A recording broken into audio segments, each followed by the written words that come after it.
Hi guys, நான் தான் உங்களுடைய ப்ரோக்ராம் பண்ணி பேசுகிறேன்.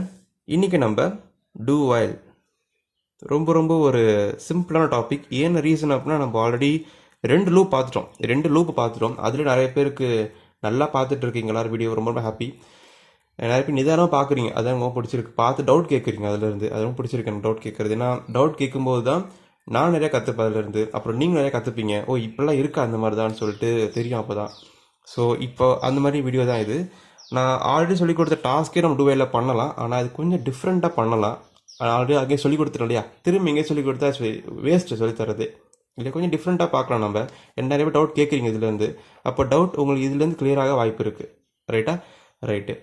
ஸோ இப்போ நம்ம என்ன பார்க்க போகிறோம், டூவேல் பார்க்க போகிறோம். ஸோ வீடியோக்குள்ளே போகிறதுக்கு முன்னாடி இந்த வீடியோ நீங்கள் பிடிச்சிருந்ததுன்னா லைக் பண்ணுங்கள், ஷேர் பண்ணுங்கள், சப்ஸ்கிரைப் பண்ணுங்கள். அண்ட் இந்த யூடியூப் சேனலுக்கு டெலகிராம் குரூப் ஒன்று இருக்குது.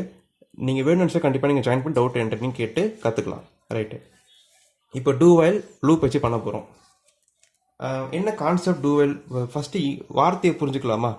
வைல்னா என்னது சொல்லி கொடுத்த மாதிரி அந்த உள்ள இருக்கிற கண்டிஷன் ட்ரூவாக இருக்கிற வரைக்கும் ரன் பண்ண தான் சொல்லி கொடுத்துருக்கேன். ஆமாம், அதில் அதுதான் வைலோட மீனிங். டூன்னு என்னது இங்கிலீஷில் செய். ஆமாம், டூன்னு என்னது செய், டூ இட், செய்யுங்கன்னு சொல்கிற மாதிரி இல்லையா? டூ வைல் செஞ்சுட்டு செக் பண்ணணும். அது ட்ரூவாக இருந்தால் திரும்ப செய்யும், அது அதுக்கு மீனிங். திரும்ப போகிறோம் பாருங்களேன், கோடிங் பண்ணும்போது புரியும், ஒன்றும் பெரிய சொல்ல. செஞ்சுட்டு தான் செக் பண்ணணும்.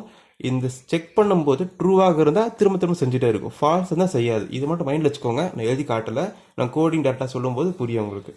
இது வரைக்கும் புரியுதா? ரைட்டு. செய்யும், செக் பண்ணும். செக் பண்ணும்போது ட்ரூவாக இருந்தால், அந்த உள்ள கண்டிஷன் ட்ரூவாக இருந்தால் திரும்ப திரும்ப செஞ்சுட்டே இருக்கும். இதுதான் கான்செப்ட். ஃபால்ஸ் ஆக்ஷன் செய்யாது. இது புரியுதா? ரைட்டு. இப்போ என்ன டாஸ்க்கு செய்ய போகிறோம்? ஆல்ரெடி செஞ்ச டாஸ்க்கே பண்ணலாம், பட் இது கொஞ்சம் வேறு மாதிரி பண்ணலாம். ப்ரோக்ராம் பிரைன் ஸ்லாஷ்ன்னு போடணும், ஏன்னா அடுத்த லைன் பிரிண்ட் பண்ணுறதுக்கு. தென் வந்துட்டு வேறு என்ன செய்யணும், இதில் 10 டைம்ஸ் பிரிண்ட் பண்ணுங்க.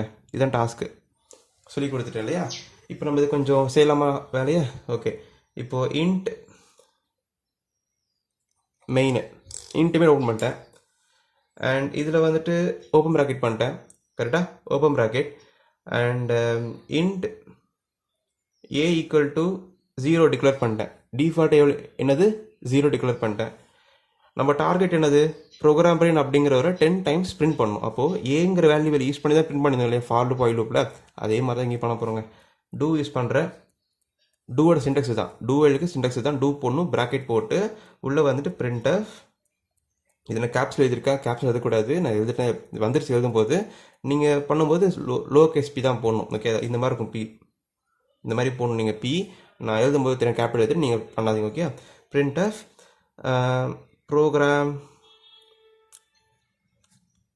பிரைன், ஓகே, /n டபுள் கோட்ஸ்குள்ளே போட்டாச்சு.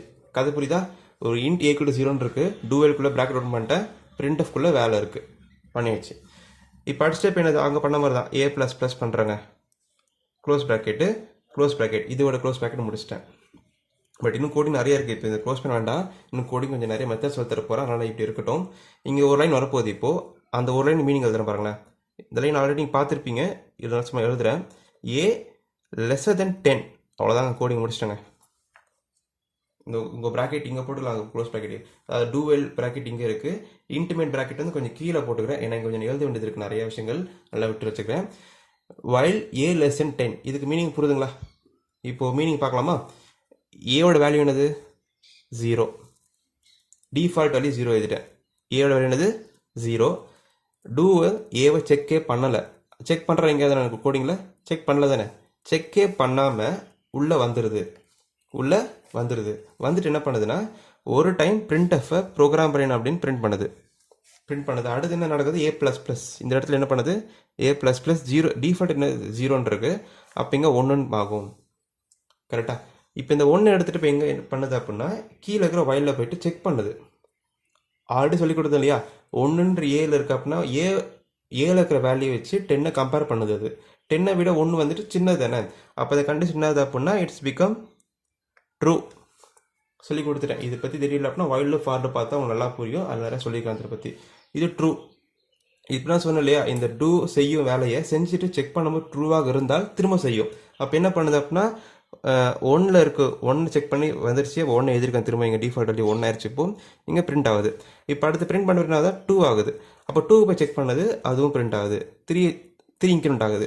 அப்போ 3 செக் பண்ணுது, பிரிண்ட் பண்ணுது, 4 ஆகுது. அப்புறம் 4 செக் பண்ணுது, அதுவும் ட்ரூ தான், ஏன்னா 10 விட 4 சின்ன நம்பர் தான் இல்லையா. அப்போது பிரிண்ட் ஆகுது. இங்கே 5 ஆகுது. இங்கே 5 பிரிண்ட் பண்ணுது, சாரி 5 செக் பண்ணுது, அதுவும் ட்ரூ தான், பிரிண்ட் பண்ணுது. 6 செக் பண்ணது ட்ரூ தான், அப்புறம் 7. அப்புறம் என்ன இதுதான் தெரியுது இல்லையா. அப்புறம் 9, 10. இதை பற்றி உங்களுக்கு இன்னும் நிறைய நம்பர் எழுதி போயிட்டுருக்கான்னு பார்த்தீங்க அப்படின்னா, ஸோ ப்ளீஸ் ஃபஸ்ட் வீடியோ பாருங்கள், வைல்ட் லூப்பு அந்த கான்செப்ட் வீடியோலாம் பாருங்கள், ஃபார் லூப் வீடியோலாம் பார்த்துட்டு இங்கே வந்தீங்க அப்படின்னா புரியும் ஏன் அப்படி எழுதிருக்கு அப்படின்ட்டு. ரைட்டா. 0 மீன்ஸ் டிஃபால்ட் இருக்க வேல்யூ பிரிண்ட் ஆகுது, இன்க்ரிமெண்ட் ஆகிற வேல்யூ எழுதியிருக்கேன். இன்க்ரிமெண்ட் ஆகிற வேல்யூ செக் பண்ணுது, செக்கிங் கான்செப்ட் ஓகே. இதெல்லாம் செக் நடக்குது. செக் பண்ணிவிட்டு ட்ரூவாக இருந்தால் பிரிண்ட் நடக்குது, பிரிண்ட் ஆகிட்டு அடுத்து இன்க்ரிமெண்ட் ஆகுது. இது வரைக்கும் புரியுதா. ரைட்டு. இப்போ என்ன பாருங்களேன், இங்கே ஏவோட என்ன ஆகுது, இன்க்ரிமெண்ட் ஆகி 10 கிட்ட வந்துருச்சு. ஆமாம் இல்லையா. 10 போய் செக் பண்ண என்ன ஆகுது அப்படின்னா ஏ அப்படிங்கிறது 10 ஆயிடுச்சு. 10 கம்பேர் பண்ணுது, 10 விட இங்கே இருக்க 10 சின்னதான்னு பார்க்குது. அப்படி கிடையாது இல்லையா, ஏன்னா 10 வந்துட்டு லெஸ் தென் 10 கிடையாது. இப்போ இது என்ன அப்படின்னா 10 ஈக்குவல் டு 10 தான் இல்லையா, போத் ஆர் ஈக்குவல். அப்போ இந்த கண்டிஷன் என்ன ஆகுதுன்னா ஃபால்ஸ் ஆயிடுது. அப்போ திஸ் பிகம் ஃபால்ஸ். அப்போ உள்ளே போகாதுங்க. இது வரைக்கும் புரியுதா. இதான் சொல்லி கொடுத்தேன் போன வீடியோவில். இதே கொஞ்சம் நம்ம வேற மாதிரி கற்றுக்கலாமா, டிஃப்ரெண்ட்டாக சொல்லித்தரேனே. கரெக்டா. வேற மாதிரி எப்படி பார்க்கலாம் அப்படின்னா, வைல் இப்போ சிம்பிளாக இருக்கும் நான் சொல்லித்தரது. இப்போது while A not equal to 10 கூட போடலாங்க. நிறைய பேர் கேள்வி கேட்குறாங்க டெலகிராம் குரூப்பில். சரவணன் ஜெய் அப்படிங்கிற கேள்வி கேட்குறாரு, நாட் ஈக்குவல் இது மாதிரி சிம்பிள் போடலாமான்னு கேட்குறாரு. வேறு மாதிரி கேட்டால் அதையும் சொல்லித்தரேன். நாட் ஈக்குவல் இதுக்கு மீனிங் என்னது, அதாவது இந்த மாதிரி சிம்பிள் போட்டிங்க அப்படின்னா நாட் கேட்னு சொல்லுவாங்க. நீங்கள் ஃபிசிக்ஸில் படிச்சிருப்பீங்க, அப்புறம் இன்ஜினியரிங்கில் படிச்சிருப்பீங்க, அண்டு கேட்டு ஆர் கேட்டில் படிச்சிருப்பீங்க. இது மாதிரி சிம்பிள் போட்டு நாட் கேட் ப்ரோக்ராமிங்கில். இது நாட் கேட் சிம்பிள் தெரியும் இல்லையா, இந்த மாதிரி போடுவாங்க. அண்டு கேட்னா இந்த மாதிரி போடுவாங்க, அது தெரியும். அது சிம்பிள் தான் இது நாட் கேட். ரைட்டா. அப்புறம் அண்டு கேட் சிம்பிள் வந்து இப்படி போடணும். இது வந்துட்டு அண்டு கேட் சிம்பிள், அண்டு கேட்டு. அப்புறம் ஸ்கேனர் கூட யூஸ் பண்ணுவோம். அந்த இதில் அண்டு கேட் சொல்லக்கூடாது, அந்த இதில் அண்டு கேட் சொல்லக்கூடாது. அந்த இடத்துல அந்த பேர் வந்துட்டு ஆம்பர்சன், அது பேர் மாறின இடத்துல. அப்புறம் இதுக்கு பேர் வந்துட்டு ஆர் கேட்டு. ரைட்டா. இதுக்கு பேர் வந்துட்டு எக்ஸ்ஆர் கேட்டு. இதெல்லாம் தெரியலையா உங்களுக்கு. ரைட்டு. ஸோ இது ஒரு பக்கம் இருக்கட்டும். இப்போ நமக்கு என்ன வேணும், இதானே வேணும் இல்லையா. இந்த நாட் கேட் சிம்பிள் தான் தேவை. இங்கே எழுதிட்டேன் நான் நாட் கேட். இப்போ இதுக்கு என்ன மீனிங் பாருங்களேன், அதே சேம் கான்செப்ட் தான். இந்த கண்டிஷன் பார்க்க வேண்டாம், இந்த கண்டிஷன் மட்டும் பாருங்கள் இப்போதைக்கு. இந்த கண்டிஷன் ட்ரூவாக இருந்தால் மட்டும்தான் உள்ளே போகுங்க. இந்த கண்டிஷன் ட்ரூவாக இருந்தால் மட்டும் உள்ளே போகும். நான் எதிர்க்கிறது மேட்ச் ஆகுதான்னு பார்க்கலாமா. ரைட்டு. டிஃபால்ட் என்ன இருக்குது, 0 எழுதிட்டேன்னா. ரைட்டு. இன்க்ரிமெண்ட் ஆகுது 1 ஆகுது. அந்த 1 போய் இது மேலே செக் பண்ணாதீங்க, கீழே செக் பண்ணுங்க, அப்போ தான் புரியும் உங்களுக்கு. நான் வேற மாதிரி எழுதியிருக்கேன், இதே கான்செப்ட் வேற மாதிரி எழுதியிருக்கேன். ஏ அப்படிங்கிறது இதுக்கு பேர் என்னது, நாட்டு தான் எழுதியிருக்கேன், நாட்டு. இதுக்கு பேர் என்னது, ஈக்குவல். இங்கே எப்படி எழுதிக்கலாமா, ஏ நாட் ஈக்குவல் 10 பார்க்குறேன். பார்க்கலாமா. இப்போ பார்க்கலாம், சேஃப்டி பாருங்களேன். இப்போ ஏவோட என்ன சொன்னேன், 1 இருக்கு இன்க்ரிமெண்ட் ஆகி. அப்போ ஏ வந்துட்டு 10க்கு நாட் ஈக்குவல் தானே. ஆமாம் தானே. ஏ வந்து 10 நாட் ஈக்குவல், ஏன்னா ஏ 1 இருக்கு, இங்கே 10 இருக்கு, நாட் ஈக்குவல், ரெண்டுமே சேம் இல்லை தானே. அப்போ இந்த கண்டிஷன் என்ன ஆகுது அப்படின்னா இட் பிகம் ட்ரூ. இப்போது சிம்பிளாக இருக்கிறத இங்கிலீஷாக மாற்றிட்டேன், இங்கிலீஷாக இருக்கிற தமிழாக மாற்றி சொல்லித்தரேன் உங்களுக்கு. புரியுது. நீங்களும் அப்படி தான் படிக்கணும் எப்பவுமே. ஒரு வார்த்தை அங்கே இருக்குது அப்படின்னா அதை நீங்கள் மாற்றி இங்கிலீஷ் டு தமிழ் அதை நீங்கள் புரிஞ்சுக்கணும். ஓகேங்களா. அது நீங்கள் புரிஞ்சுக்கணும். அப்போ தான் உங்களுக்கு வந்துட்டு டவுட்டே வராது எப்போவுமே, ஓ இதை நடக்குதான்ட்டு. அப்போ நீங்கள் சொல்லி கொடுத்த மாதிரி இந்த சிம்பிளை எதை மாற்றி காட்டினேன், இன்னும் வேற மாற்றி காட்டப்போ உங்களுக்கு இன்னும் புரியும். இப்போ சொல்லித்தரேன் பாருங்களேன். நாட் ஈக்குவல்ஸ் இருக்குது. அப்போது ஏ வந்துட்டு 1, 10 வந்து நாட் ஈக்குவல், இது ட்ரூ. அப்போ ரன் ஆகுது. அடுத்து என்ன நடக்குது அப்படின்னா இந்த 1 பிரிண்ட் ஆகுது செகண்ட் டைமு. அப்போ என்ன இன்க்ரிமெண்ட் 2 நடக்குது அடுத்த ஸ்டெப்பில். 2 வருது. இந்த இடத்துல ஏ 2ஆக இருக்கும்போது 10 அதுவும் நாட் ஈக்குவல் தான், ஏன்னா 10 இங்கே ஏன்னு இருக்குது, அதுவும் நாட் ஈக்குவல் தான். அப்போ அதுவும் பிரிண்ட் ஆகும் 1 டைம் போயிட்டு. அப்போ பிரிண்ட் ஆகிட்டு ஏ ப்ளஸ் ஆகுது 3 நாட் ஈக்குவல், 4 நாட் ஈக்குவல், எல்லாத்தையும் பிரிண்ட் ஆகிட்டு இருக்கு கரெக்டாக. 5 not equal, 6 not equal, 7 not equal, 9 not equal, 10 வரும்போது ஈக்குவல் ஆயிடுது. ஏன்னா 10 இங்கே இருக்கிறது 10 இங்கே இருக்க 10 சொல்லும்போது 10 இங்கே இருக்க 10 ஆயிடுது, ஈக்குவல் ஆயிடுது. அப்போ இந்த கண்டிஷன் நேருது அப்படின்னா இந்த சேம் கண்டிஷனை பிரித்து எழுதியிருக்கேன். அப்போ இந்த கண்டிஷன் நேரத்துனா 10 வரும்போது இந்த கண்டிஷன் வந்துட்டு ஃபால்ஸ் ஆகுது. இந்த கண்டிஷன் நேரது பிகம் திரும்ப எழுதுறவங்க ஃபால்ஸ் ஆகுது. ஏன்னா ஏவும் 10 ஆகிடுச்சு, இதுவும் 10 ஆகிட்டால ஃபால்ஸ் ஆகிடுது. அப்போ பிரிண்ட் ஆகாது. ஸோ செகண்ட் மாதிரி சொல்லி கொடுத்துட்டேன்னா ரைட்டு. இது இன்னும் கொஞ்சம் வேறு மாதிரி பண்ணலாமா. இந்த வீடியோ கொஞ்சம் நிதானமாக பாரு, நிறைய மாதிரி சொல்லி கொடுத்துருக்கேன், கன்ஃபியூஸ் ஆக வேண்டாம், நிதானமாக பாருங்கள். இதெல்லாம் எம்படெல்லாம் யூஸ் பண்ணுறாங்க. ரைட்டா. அடுத்து வேறு என்ன மெத்தடில் பார்க்கலாம் அப்படின்னா while while இதே மாதிரி எழுதிக்கலாமா? கொஞ்சம் சிம்பிள் மட்டும் மாற்றிக்கிறேன் நான். ஏ ஈக்குவல் டு 10 இந்த மாதிரி போடுறேன். போட்ட பிறகு என்ன போடுறேன்னா இங்கே இன்னொரு ப்ராக்கெட் ஓப்பன் பண்ணிக்கிறேன். இங்கே நாட் ஈக்குவல் போடுறேங்க. நாட் ஈக்குவல் போடுறேன். இங்கே என்ன சொன்னால் நாட்னு சொன்னேன். இது மீனிங் கொஞ்சம் டிஃப்ரெண்ட்டாக இருக்கும். இப்போ சொல்கிற மீனிங் கொஞ்சம் டிஃப்ரெண்ட்டாக இருக்கும். ஆனால் இதெல்லாம் அதிகமாக எம்பர்டில் யூஸ் பண்ணுறாங்க. இப்போ புரிஞ்சுக்கலாமா? இங்கே போட்டதுக்கு நாட் ஈக்குவல் ஆப்பரேட்டரில் வரக்கூடிய நாட் ஈக்குவல். இது வந்துட்டு அண்டு கேட் ஆர் கேட் அது வேறு அண்டு நாட் கேட். இது ரியல் ஒர்க்கிங் நான் சொல்கிறேன் பாருங்களேன். இதான் நாட் கேட் சிம்பிள். இதான் நாட் கேட் சிம்பிள் இல்லையா? இன்புட்டில் 1 கொடுத்தா அவுட்புட் என்ன ஆகும்?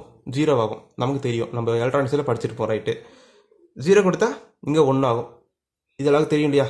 இதே கதை தான் இங்கே நடக்குதுங்க. இப்போ பாருங்களேன், நான் கதை சொல்லித்தரேன். இப்போ ஸ்டோரி திரும்ப பார்க்கலாம். இப்போ நீங்கள் இதை பார்க்கணும், இதை மட்டும் பார்க்கணும். இந்த ரெட் லைன் பார்க்கணும், இதை மட்டும் பாருங்கள். ஏ ஈக்குவல் டு 0 பிரிண்ட் ஆகுது. ஏ இன்க்ரிமெண்ட் ஆகுது, 1 ஆகுது. இப்போது இதை 2 லைன் விட்டுருங்க. இந்த கண்டிஷன் மட்டும் பாருங்கள். ஏ ஈக்குவல் டு 10 போட்டிருக்கேன். நாட் ஈக்குவல் டு என்னது?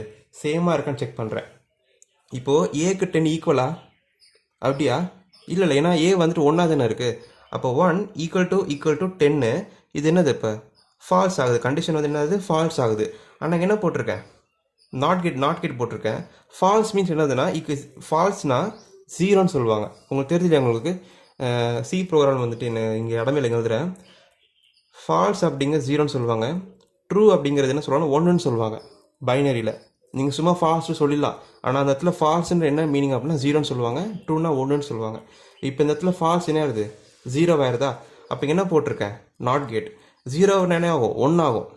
அப்போ இந்த இடத்துல ட்ரூன்னு ஆயிருதுங்க. ஏன்னா ட்ரூ மீன்ஸ் 1 தான் இல்லையா? அப்போ இந்த கண்டிஷன் ட்ரூ ஆயிருது. அப்போ போய் பிரிண்ட் பண்ணணும். ஸோ கதை புரியுதா? திரும்ப சொல்கிறேன் பாருங்கள். ஏ ஈக்குவல் டு 0 இருக்குது. டிஃபால்ட் 0. பிரிண்ட் எஃப் நடக்குது. ஏ ப்ளஸ் 1 ஆகுது. அந்த 1 போயிட்டு இந்த இடத்துல செக் பண்ணுது. ஏ ஈக்குவல் டு 10 செக் பண்ணுது. ஏ ஈக்குவல் டு 10 தான் இல்லையா? அப்போ கண்டிஷன் ஃபால்ஸ். ஏன்னா ஏ வந்துட்டு 1 இருக்குது. இங்கே 10ஓட கம்பேர் பண்ணும்போது கண்டிஷன் ஃபால்ஸ் ஆயிடுதுங்க. ஃபால்ஸ் என்னது? நான் சொன்னேன் 0ன்னு சொன்னேன். அப்போ நாட் ஈக்குவல் பண்ணும்போது 0 வந்துட்டு 1 ஆயிடுது. அப்போ ட்ரூ ஆயிடுது கண்டிஷன். கதை புரியுதா? நாட் ஈக்குவல் மீனிங் இதுதான். ரைட். இந்த மாதிரி நீங்கள் படித்தாதான் எம்பர்டர் போகும் டவுட்டே வராது. ஓ இவ்வளோதான விஷயமே தெரியும் உங்களுக்கு. ரைட்டா? ஸோ இது மாதிரி பண்ணியாச்சு. இப்போ நீங்கள் அதே கண்டிஷன் அப்ளை பண்ணி பாருங்க, புரியும். ஈக்குவல் டு 0 இன்க்ரிமெண்ட் ஆகுது, 1 செக் பண்ணது, ட்ரூ ஆகுது, பிரிண்ட் ஆகுது. அடுத்து பார்த்து equal to plus A plus போட்டிருக்கேன். திரும்பி இங்கே 2 ஆகுது. அந்த கண்டிஷன் 2 10 வந்துட்டு அப்பயும் ஃபால்ஸ் தான் ஆகுது. அப்போ நாட் ஈக்குவல் பண்ணும்போது ட்ரூ ஆயிடுது. திரும்ப வந்துட்டு பிரிண்ட் ஆகுது. அப்புறம் 3 ஆகுது. 3ஓட கம்பேர் ஆகுது ஃபால்ஸ் தான். ஃபால்ஸ் ட்ரூ ஆகுது, திரும்ப பிரிண்ட் ஆகுது. 4 5 6 7 8 9 வரைக்கும் பிரிண்ட் பண்ணிடுங்க. அப்போ 10 ஒரு என்ன ஆயிருது அப்படின்னா, இப்போ 10 பாருங்களேன், உள்ளுக்குள்ளே ட்ரூ ஆயிருது. இப்போ நான் இது இடமே இல்லை, என்ன பண்ணுறேன்னு தெரியல. இங்கே எழுதுறேன். ஏ ஈக்குவல் டு 10 இருக்கு. ஏ என்ன ஆயிருது? 10 ஆயிருது. அப்போ இந்த கண்டிஷன் ஆயிருது அப்படின்னா ட்ரூ ஆகுது. இங்கே whole bracket not equal to போட்டு ட்ரூ என்ன ஆயிருது அப்படின்னா ஃபால்ஸ் ஆயிருது. அப்போ கண்டிஷன் ஃபால்ஸ் ஆயிடுச்சு ஓவரால் கண்டிஷன் ஃபால்ஸ் ஆயிடுது. அப்போ கண்டிஷன் ஃபால்ஸ் ஆகி உள்ளே போகாதுங்க. இதே நடக்குதுங்க. ஸோ உள்ள ஒரு ரியாக்ஷன் நடந்திருக்கு அப்படின்னா அது ஆப்போசிட் பண்ணுறது தான் நாட் கேட்டோட வேலை. இது வரைக்கும் புரியுதா? ஸோ ரொம்ப கச்சாம்பூசம் எதிர்ப்பேன்னு நினைக்கிறேன். ஸோ வீடியோ நிதானமாக பார்த்தா மட்டும் தான் என்னென்ன எதிர்க்கேன், எதனால் எதிர்க்குன்ற தெரியும். அதனால் நீங்கள் நடுவில் டப்புன்னு வந்துட்டு ஏன் போட்டிருக்கேன்னு கேட்டிங்கன்னா ஒன்றும் சொல்ல முடியாதனால நிதானமாக பொறுமையாக பாருங்கள் வீடியோவை. அப்போ தான் வந்துட்டு எதுக்கு 3 மெத்தட் யூஸ் பண்ணியிருக்கேன்றது தெரியும். எனக்கு தெரிஞ்ச வரைக்கும் இந்த 3 மெத்தட் யூஸ் பண்ணி நான் எதிர்க்கும் என் வாழ்க்கையில் ப்ரோக்ராம் பண்ணியிருக்கேன். இது தாண்டி ப்ரோக்ராமிங் ஒன்றும் இல்லை வைல்ட் லூப்பில். நான் சொல்லி கொடுத்துட்டு நினைக்கிறேன். பட் நிறைய இருக்குது. நம்ம அதெல்லாம் வந்துட்டு எம்பர்டில் அட்வான்ஸாக போக நிறையா பார்க்கலாம். நீங்கள் இதெல்லாமே போதும், ஒரு லூப்பில் இதெல்லாம் போதும். என்னோட ஒப்பீனியன். நம்ம இதை யூஸ் பண்ணி நிறைய கற்றுக்கிட்டீங்க அப்படின்னா நிறைய கற்றுக்கலாம். ஓகேங்களா? ஸோ உள்ள கண்டிஷன் இருக்குது, அது ஆப்போசிட் பண்ண நாட் கேட்டு. ரொம்ப கிறுக்கிருக்க நினச்சிங்க அப்படின்னா அப்படிலாம் கிறுக்கலை. நீங்கள் நோட்டை எடுத்து நீட்டாக எழுதுங்க. நான் ஒரே வீடியோ பண்ணும்போது நோட்டை திருப்பி பண்ணால் டைம் வேஸ்ட் இல்லை எனக்கு. ரொம்ப திருப்பி நோட்டை திருப்பி அங்கே எழுதணும் இங்கே எழுதணும். அது எதுக்கு அப்படி பண்ணிட்டேன், ஒரே பேப்பரை எதுக்கு காட்டிட்டேன்.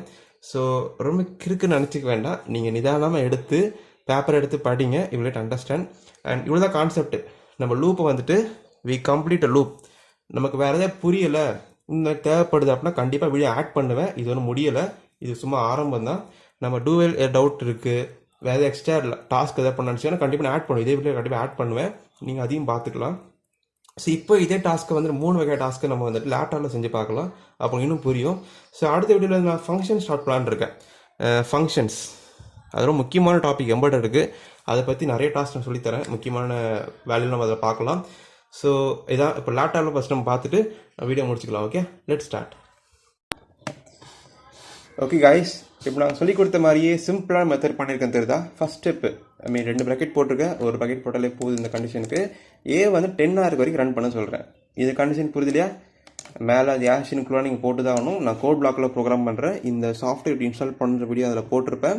அந்த வீடியோ பார்த்தீங்கன்னா இப்படி இன்ஸ்டால் பண்ணணுன்றது தெரியும். நீங்கள் அங்கேருந்து ஸ்டார்ட் பண்ணலாம். வீடியோவை எடுத்தோன்னே வந்தீங்கன்னா புரியாது, அங்கேருந்து ஸ்டார்ட் பண்ணுங்கள், அப்போ தான் உங்களுக்கு புரியும். இப்போ நான் சும்மா கம்பைல் பண்ணுற வீடியோவை, சரி இந்த ப்ரோக்ராமை பண்ணிட்டா 10 டைம் வந்து பிரிண்ட் ஆயிடுச்சா? 0 1 2 3 4 5 6 7 8 9 0லேருந்து கவுண்ட் பண்ணுறேன், 9 வந்துருச்சு. அப்போ 10 டைம் பிரிண்ட் ஆயிடுச்சு. சூப்பர். இப்போ அடுத்த ஸ்டெப் என்ன செய்கிறேன், வேறு மாதிரி என்ன பண்ணுற சொல்லி கொடுத்தேன். இது இந்த ஆப்ரேட்டர் ரிமூவ் பண்ணிவிட்டு நாட் ஈக்குவல் போடுறேன். நாட் ஈக்குவல்னா ஷிஃப்ட்டை பிடிச்சி 1 ப்ரெஸ் பண்ணால் நாட் ஈக்குவல் வந்துடும். ஈக்குவல் டு போட்டால் முடிஞ்சிருச்சு. இப்போ இதே டைம் ப்ரெஸ் பண்ணிங்க அப்படின்னா அதுவும் 10 டைம்ஸ் அழகாக பிரிண்ட் பண்ணுது. டாஸ்க் புரிஞ்சிருச்சா? கரெக்டு. அடுத்து என்ன சொல்லி கொடுத்தேன், இங்கே ஈக்குவல் டு போடணும். சரி, ஏ ஈக்குவல் டு போடுறேன். இந்த இடத்துல வந்துட்டு நாட் ஈக்குவல், இங்கே வந்துட்டு ஓப்பன் ப்ராக்கெட் பண்ணுறேன். இவரை வந்துட்டு இங்கே க்ளோஸ் ப்ராக்கெட் பண்ணுறேன். இவரை வந்துட்டு இப்போது பில்டு பண்ண அப்படின்னா உள்ள இருக்க கண்டிஷன் ஃபால்ஸ் தான், ஆனால் வெளியே ட்ரூ ஆகிறதுனால பிரிண்ட் ஆகிட்டு இருக்குது. உள்ளே இருக்க கண்டிஷன் ட்ரூ ஆகிடுச்சு அப்படின்னா வெளியில் வரும் ஃபால்ஸ் ஆகிட்டு உள்ளே போகாது. அது என்னன்றது நீங்கள் இன்னும் அப்சர்வ் பண்ணி உட்காந்து நிதானமாக படித்து பார்த்தா புரியும். ஒரே கோடிங் இப்போ நான் சொல்லி கொடுத்த ஒரே கோடிங் தான் இல்லையா, இது மட்டும் பார்த்தா புரியாது. இன்னும் நிறைய டாஸ்க் நீங்களே செஞ்சு பாருங்களேன், வேறு மாதிரி திங்க் பண்ணி பாருங்கள். இப்போ இதே ப்ராஜெக்ட் எப்படின்னு எம்பெடில் பண்ணுறதுன்னு இப்போ யோசிச்சு தான் உங்களுக்கு இப்போ புரியும். இப்போ இதே டாஸ்க்கை எம்பெடில் இதே மட்டும் வச்சு லூப்பு, ஃபார் லூப்பு, அப்புறம் இஃப் கண்டிஷனு, வேறெல்லாம் சொல்லி கொடுத்தேன், நெஸ்டட் இஃப், இது மட்டும் சின்ன ப்ராஜெக்ட் பண்ணுறது எம்பெடில், அது மாதிரி யோசிங்க. எடுத்துன்னு அட்வான்ஸாக போயிட்டு நிறைய டவுட் வரும், அப்போ ஒன்றும் புரியாது, ரொம்ப ட்ரையாக இருக்கும். சரி ஏன்டா அந்த வேலைக்கு வந்தோன்னு தோணும். ஆனால் வந்து அந்த மாதிரி படிக்காமல் என்ன படிச்சிருக்கோமோ அதை வச்சு என்ன பண்ணலாம் அதை மட்டும் யோசிங்க. ரொம்ப ரொம்ப இன்ட்ரெஸ்டாக போகும் படிக்கிறது. ஸோ இதான் கான்செப்ட்டு. ஸோ இந்த வீடியோ உங்களுக்கு பிடிச்சிருந்ததுன்னா லைக் பண்ணுங்கள், ஷேர் பண்ணுங்கள், சப்ஸ்கிரைப் பண்ணுங்கள். அண்ட் இந்த யூடியூப் சேனல் டெலகிராம் குரூப் ஒன்று இருக்குது, நீங்கள் வேணும்னா கண்டிப்பாக நீங்கள் ஜாயின் பண்ணி நீங்கள் நிறைய கற்றுக்கலாம். அண்ட் நடுதல் bye from program brain and have a nice day guys. Bye.